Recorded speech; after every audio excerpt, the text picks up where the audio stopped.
Today on Matt Walsh Show, we will do a deep dive into the situation in Nigeria where Christians are being persecuted by the thousands while American tax dollars are squandered by the billions. Also, we'll take a look at the case of an immigrant who's been on food stamps in this country for 30 years, 3 decades on the dole. Why are we allowing that to happen? And Michelle Obama has published a new book that is so on the nose, so perfectly narcissistic and shallow that you'll think I'm making it up, but I'm not, I promise you. Plus, Canada is so completely lost that now a third of kids in its public school system don't speak English. Talk about all that and more today on The Matt Walsh Show.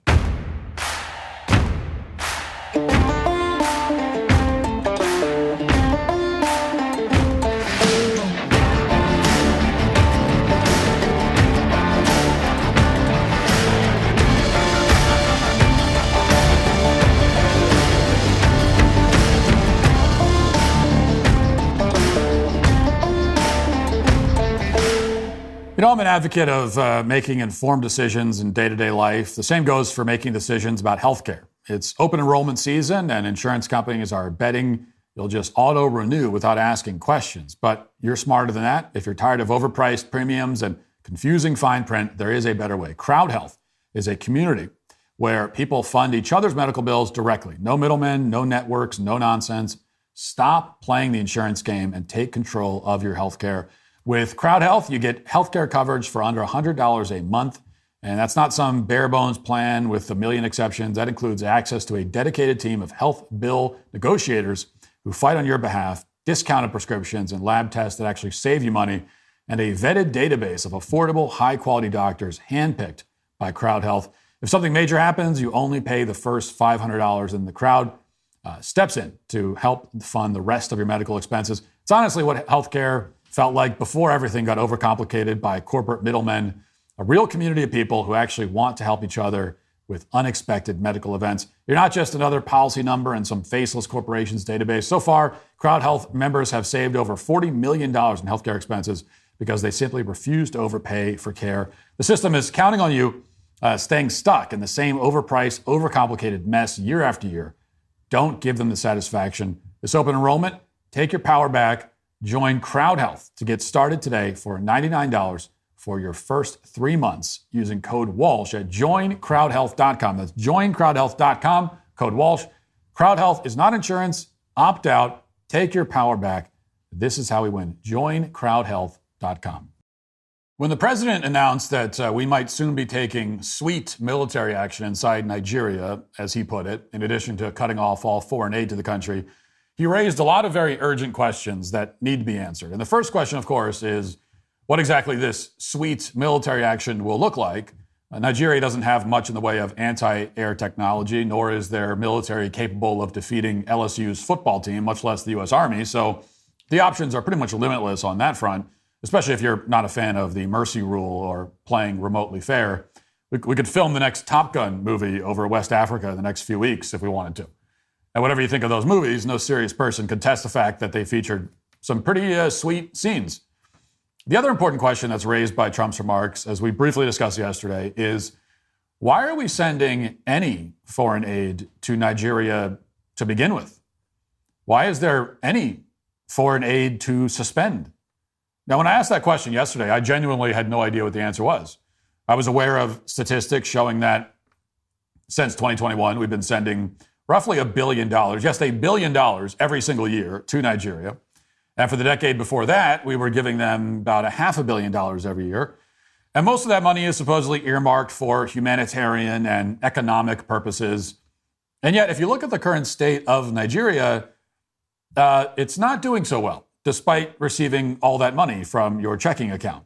It turns out that, according to the latest estimates from the United Nations Development Program, quote, 63% of persons living within Nigeria, 133 million people, are multidimensionally poor. Yes, you heard that correctly. 63% of Nigerians are multidimensionally poor. Now, this is not, despite what you may think and what I thought at first, a situation where Nigerians are so poor that they've entered another dimension.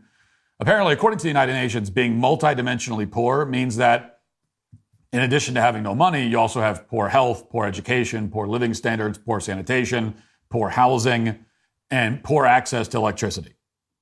In other words, being multidimensionally poor means you're poor. And apparently Today on the Matt Walsh Show, we will do a deep dive into the situation in Nigeria where Christians are being persecuted by the thousands while American tax dollars are squandered by the billions. Also, we'll take a look at the case of an immigrant who's been on food stamps in this country for 30 years, 3 decades on the dole. Why are we allowing that to happen? And Michelle Obama has published a new book that is so on the nose, so perfectly narcissistic and shallow that you'll think I'm making it up, but I'm not, I promise you. Plus, Canada is so completely lost that now a third of kids in its public school system don't speak English. Talk about all that and more today on The Matt Walsh Show.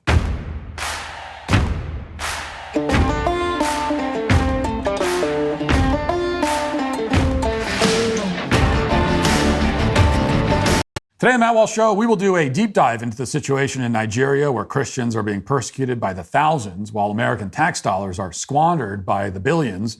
Also, we'll take a look at the case of an immigrant who's been on food stamps in this country for 30 years, 3 decades on the dole. Why are we allowing that to happen? And Michelle Obama has published a new book that is so on the nose, so perfectly narcissistic and shallow that you'll think I'm making it up, but I'm not, I promise you. Plus, Canada is so completely lost that now a third of kids in its public school system don't speak English. Talk about all that and more today on The Matt Walsh Show.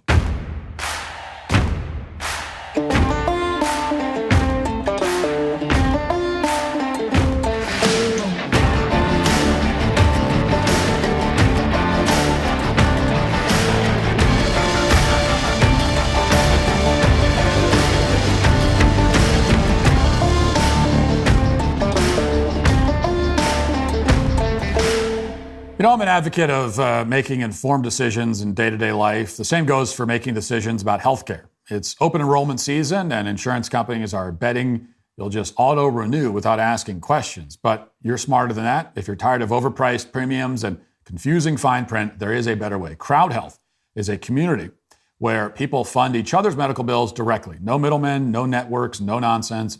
Stop playing the insurance game and take control of your healthcare. With Crowd Health, you get healthcare coverage for under $100 a month. And that's not some bare bones plan with a million exceptions. That includes access to a dedicated team of health bill negotiators who fight on your behalf, discounted prescriptions and lab tests that actually save you money, and a vetted database of affordable, high-quality doctors handpicked by Crowd Health. If something major happens, you only pay the first $500, and the Crowd steps in to help fund the rest of your medical expenses. It's honestly what healthcare felt like before everything got overcomplicated by corporate middlemen, a real community of people who actually want to help each other with unexpected medical events. You're not just another policy number in some faceless corporation's database. So far, Crowd Health members have saved over $40 million in healthcare expenses because they simply refuse to overpay for care. The system is counting on you staying stuck in the same overpriced, overcomplicated mess year after year. Don't give them the satisfaction. This open enrollment, take your power back. Join Crowd Health to get started today for $99 for your first 3 months using code Walsh at joincrowdhealth.com. That's joincrowdhealth.com, code Walsh. Crowd Health is not insurance. Opt out. Take your power back. This is how we win. Joincrowdhealth.com. When the president announced that we might soon be taking sweet military action inside Nigeria, as he put it, in addition to cutting off all foreign aid to the country, he raised a lot of very urgent questions that need to be answered. And the first question, of course, is what exactly this sweet military action will look like. Nigeria doesn't have much in the way of anti-air technology, nor is their military capable of defeating LSU's football team, much less the U.S. Army. So the options are pretty much limitless on that front, especially if you're not a fan of the mercy rule or playing remotely fair. We could film the next Top Gun movie over West Africa in the next few weeks if we wanted to. And whatever you think of those movies, no serious person could test the fact that they featured some pretty sweet scenes. The other important question that's raised by Trump's remarks, as we briefly discussed yesterday, is why are we sending any foreign aid to Nigeria to begin with? Why is there any foreign aid to suspend? Now, when I asked that question yesterday, I genuinely had no idea what the answer was. I was aware of statistics showing that since 2021, we've been sending roughly $1 billion, yes, $1 billion every single year to Nigeria. And for the decade before that, we were giving them about $500 million every year. And most of that money is supposedly earmarked for humanitarian and economic purposes. And yet, if you look at the current state of Nigeria, it's not doing so well, despite receiving all that money from your checking account. It turns out that, according to the latest estimates from the United Nations Development Program, quote, 63% of persons living within Nigeria, 133 million people, are multidimensionally poor. Yes, you heard that correctly. 63% of Nigerians are multidimensionally poor. Now, this is not, despite what you may think and what I thought at first, a situation where Nigerians are so poor that they've entered another dimension. Apparently, according to the United Nations, being multidimensionally poor means that in addition to having no money, you also have poor health, poor education, poor living standards, poor sanitation, poor housing, and poor access to electricity. In other words, being multidimensionally poor means you're poor. And apparently it also means that you're entitled to billions of dollars from American taxpayers. And that's not all they've been receiving. Whether they exist in this dimension or not, Nigerians have also been receiving a very different kind of aid from the United States. It's not all humanitarian aid. They've also been receiving very expensive planes, which you can see right there. In 2017, the first Trump administration sold a dozen A-29 Super Tucano aircraft to Nigeria for $600 million on the theory that they'd be useful in the Nigerian government's fight against Boko Haram, the Islamist militant group. And the Super Tucanos are turboprop aircraft that are mainly used for close air support. Now, at the time, the Trump administration thought it would be a good idea to equip Nigeria's Air Force with these fighters because Boko Haram and other militant jihadi groups had been slaughtering Christians and burning down churches since 2009. And Nigeria's government clearly needed more firepower to deal with the insurgency. To be clear, though, it was not an idea that originated with the Trump administration. A year before the Trump administration completed the sale of the fighters, in 2016, the Obama administration had indicated that it was going to send those aircraft to Nigeria, but they backed out after Nigeria's military bombed a civilian refugee camp by mistake, killing 90 people. And then a few months later, the Trump administration took over and they completed the transaction. Now, in the end, Boko Haram was not defeated. Neither were other major Islamic militant groups in Nigeria. Several years after they obtained the planes from the U.S. military, the mass murder of Christians didn't stop in Nigeria, has not stopped. In fact, if anything, it's intensified. By some estimates, and I stress these are very rough estimates, probably vast undercounts, but still well over 24,000 Christians were killed in Nigeria from 2021 to 2025, while around 10,000 Christians were killed from 2017 to 2020. Every year, according to conservative estimates, at least 4,000 Christians are killed because of their faith in Nigeria, which would be more than every other country in the world combined. And many of these Islamist attacks take place in churches, farms, villages. Watch.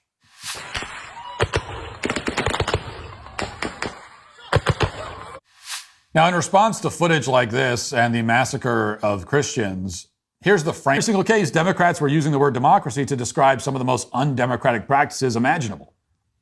Now, of course, in this country, they went on about the importance of democracy as they attempted to imprison and murder the leading presidential candidate, along with everyone who ever worked for him.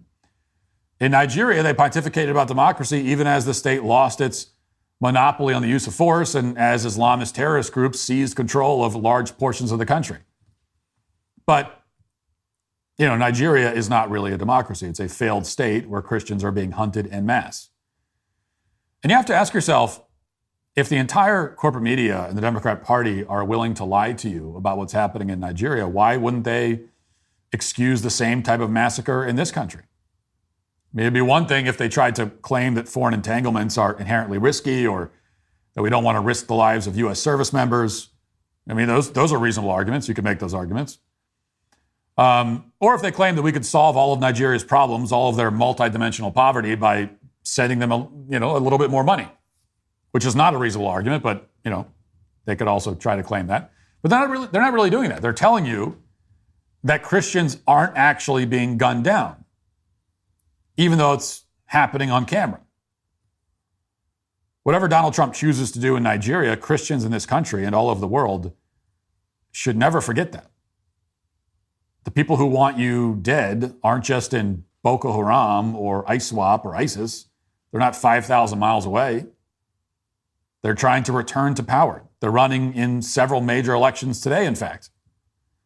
And if that sounds like an overstatement, Well, ask yourself, how are Christians treated in Somalia? It's one of the most dangerous countries in the world for Christians. They are murdered and beheaded for their faith all the time. Last Good Friday, Islamist militants shot 6 Christians in the shop where they worked and then torched the shop. But what do you think happens when major cities in this country become indistinguishable from Somalia? What happens to the Christians in those cities?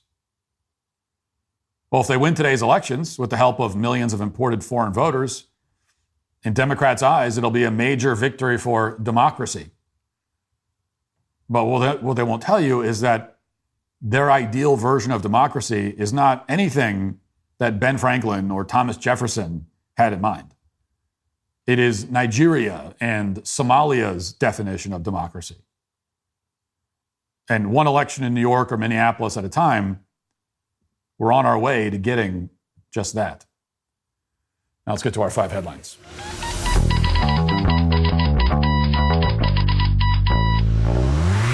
If you wanted to take down America, you would start exactly where the left did, the family, and specifically our kids. And that's why all our entertainment, education, and media target kids so aggressively, planting lies about gender identity, God, and our American values.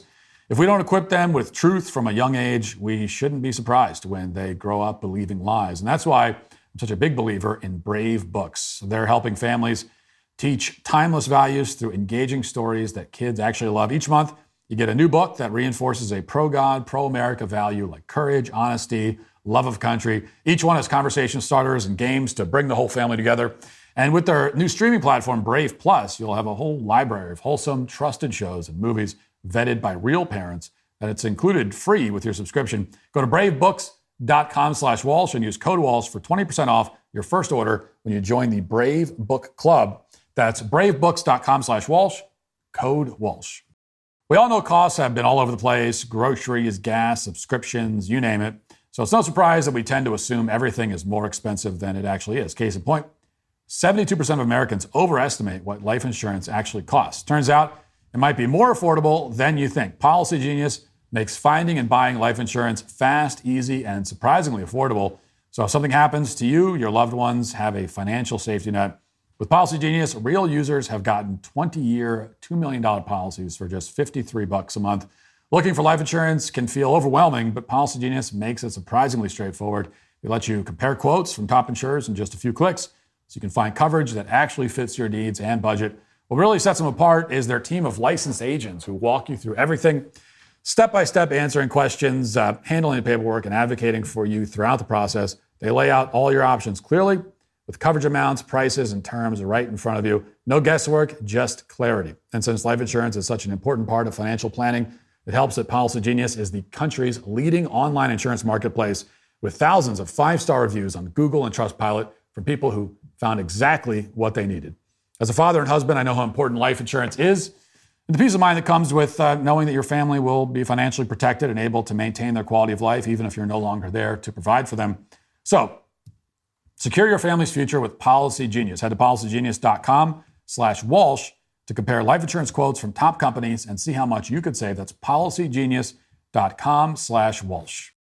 So we've been talking about food stamps quite a lot on the show recently. And as you know, I've been a critic of the food stamp program for a very long time. And over these past few weeks, for the first time, it seems like Americans en masse are ready to have this conversation about these welfare programs. So, I'm taking full advantage. I admit that. Take advantage of the moment. I've been waiting for this moment for like 10 years, and now it's arrived. So on that note, I wanted to play this clip, and we played a lot of clips that kind of prove the point about EBT. I mean, really, you could play any clip, and this is what we've seen. Just play any clip. Play any clip featuring any EBT recipient doing anything or saying anything, and it kind of makes the point about why this program shouldn't exist. But this one is great because it really makes the entire case against EBT in 47 seconds. The whole case is here. Less than a minute, and it exposes the whole thing, unintentionally, of course, as always, but listen to this. The first thing I did was grab my phone and call, and when I heard $0, my chest went into my throat. Maggie Aragon has been a SNAP recipient for more than 3 decades. Even with these benefits, she says she also relies on food banks to get enough food. I have depended on those benefits since the 1990s, and it's detrimental to my life if I don't get them. There are more than 460,000 New Mexicans using SNAP benefits. Tonight, some of them telling us they don't have those right now. Friday, Governor Michelle Lujan Grisham announced $30 million in state funds would be used to supply SNAP users starting November 1st. We're going to choose feeding families over politics in New Mexico. We're going to do that right now. So this is a woman with a heavy accent who's been a SNAP recipient for 30 years, 3 decades on the dole as a SNAP recipient, 3 decades eating on our dime. And she also goes to food banks on top of it. So she's been living off of the taxpayers since I was in 4th grade. Okay, I have been paying for this woman's meals since the very first moment that I had a job. My first job was working at a snowball stand when I was like 13 years old. And I was paying for this woman to eat all the way back then. Now I'm almost 40 and I'm still paying. And so are you. You have been paying for her for your entire adult life, depending on how old you are. Chances are you've been paying for her for your entire adult life. And why? What do we get out of it? What's in it for us? Well, nothing, of course, but it's a nice thing to do for her. I mean, that really is the answer. It's a nice thing to do for her. Okay, well, it would be a nice thing if everybody bought me a car. It would be a nice thing for you if we all pitched in and bought you a new wardrobe with, designer clothes. There are a lot of nice things we could do for people. What makes her special? That's seriously, what makes her special? Why should she get to kick back, relax, and eat for free for her entire adult life? I mean, this woman looks to be probably in her 50s, I would guess, so 30 years. That means for her entire adult life, she has been on the dole. She's never had to feed herself. Ever. Not once has she. This woman has not paid for her own meal ever in her life. Think about that. And this is the way these programs are designed. They do not have the effect of giving people a step up, of propelling them on to becoming productive citizens. They aren't designed to do that.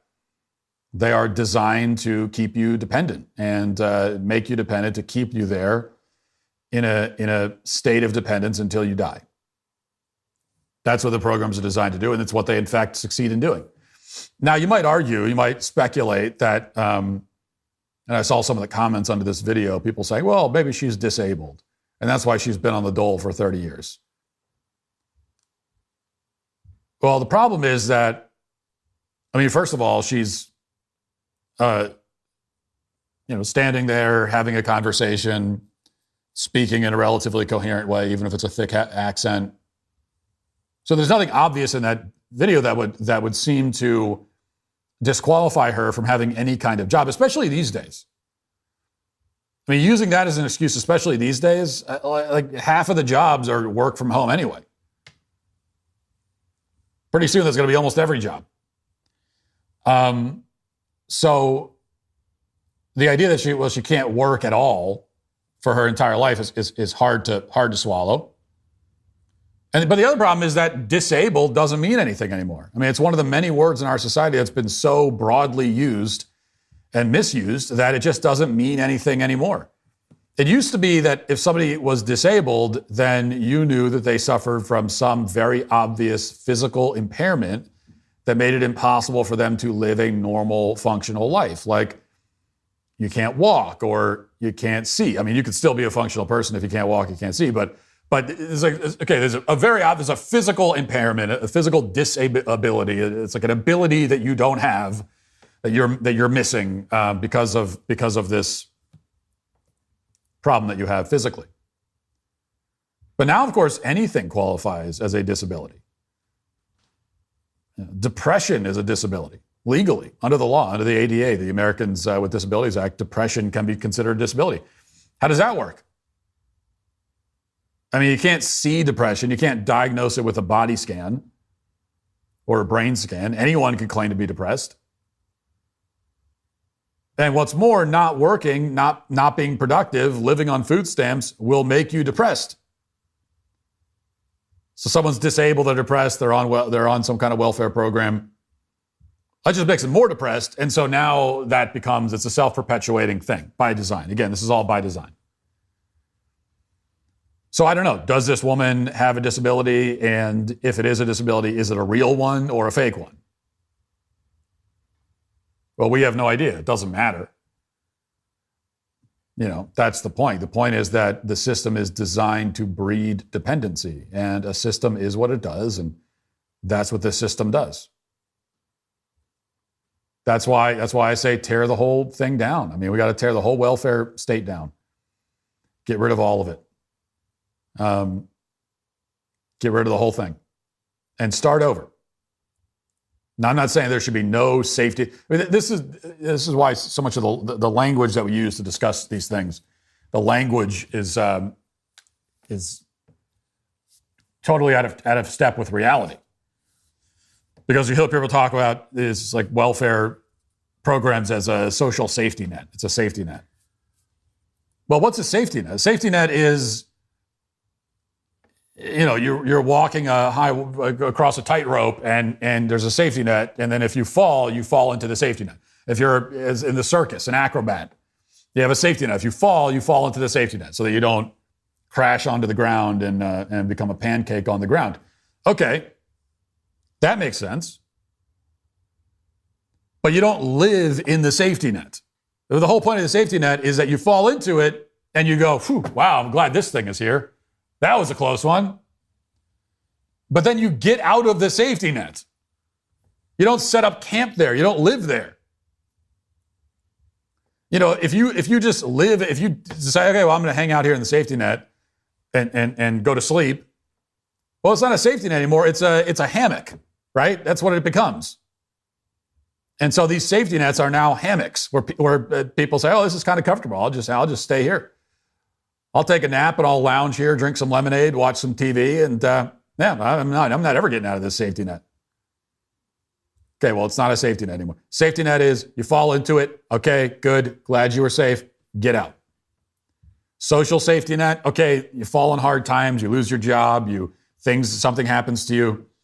Some kind of unforeseen catastrophe, and you're falling. You're in free fall. Everything's falling apart in your life. Safety net is there to catch you so that you're not completely destroyed by it. That's good. Okay, it caught you. Collect yourself. Now get out of the net. Okay, get out. And that's the part that we've lost. So we should just cut the whole thing down. I mean, really just cut the safety net down, and we need to go back to the drawing board on this thing. And then when you put the safety net back up, it's got to be a real safety net. And what that means is, like, for something like food stamps, it shouldn't even be food. Like, forget about food stamps, forget about EBT cards. It should be, if you're on this program, we will send you, we'll send you military rations. We'll send you MREs, enough that you're not going to starve, enough to fill your nutritional needs for a certain amount of time. And then after that time is up, we're going to take it away. And if you still need it because you haven't gotten back on your feet, you can reapply. But the point is, it's like, it's not going to be comfortable. It's not going to be the kind of thing where you want to hang out there, because that's what the system allegedly initially was designed to do. Okay, Michelle Obama has really been vocal lately. She's all over the place. She's, has her podcast where she sits down and complains. She does interviews where she complains. She complains in every forum available, in every way, in every language. She complains in nonverbal language. She complains in Morse code. She complains in sign language. So she complains in every way that she can. She's a very versatile complainer. She's like a Renaissance man of complaining. She just knows how to complain And she could complain about anything. It is kind of like a talent in a certain way.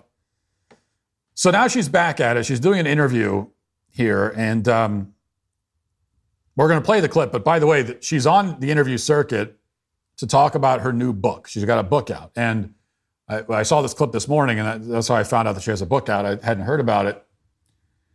And if you haven't heard about it, and I promise I'm not making this up, okay? I'm not making it up. So she's got a new book, and it's called The Look. So if you go to Amazon, which I did, and of course purchased a copy for myself and all my whole family, purchased 50 copies. Because I read this description and I said, I got to read this. I got to read this thing. I mean, this is like, man. So here's how it was described on Amazon. Beautifully illustrated with more than 200 photographs, including never-before-seen images, The Look is a stunning journey through Michelle Obama's style evolution, in her own words, for the first time.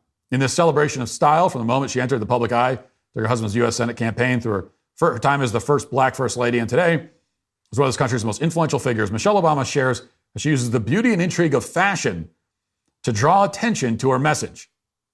Featuring the voices of Meredith Coupe, Obama's stylist, as well as her makeup artist Carl Ray, hairstylist Yeen Dam Tu, Johnny Wright, and Najeri Radway, and many of the designers who have dressed Obama for notable events. The Look brings readers behind the scenes, not only to reveal how her most memorable looks came together, but also to tell a powerful story about how we present ourselves. Okay, so this is a book Michelle Obama published with 200 pictures of Michelle Obama, where she talks about her fashion and all the profound reasons behind the different outfits that she wore.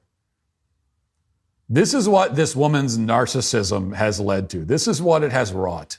This is where she is now. She is now published, she's published Look at Me, the book.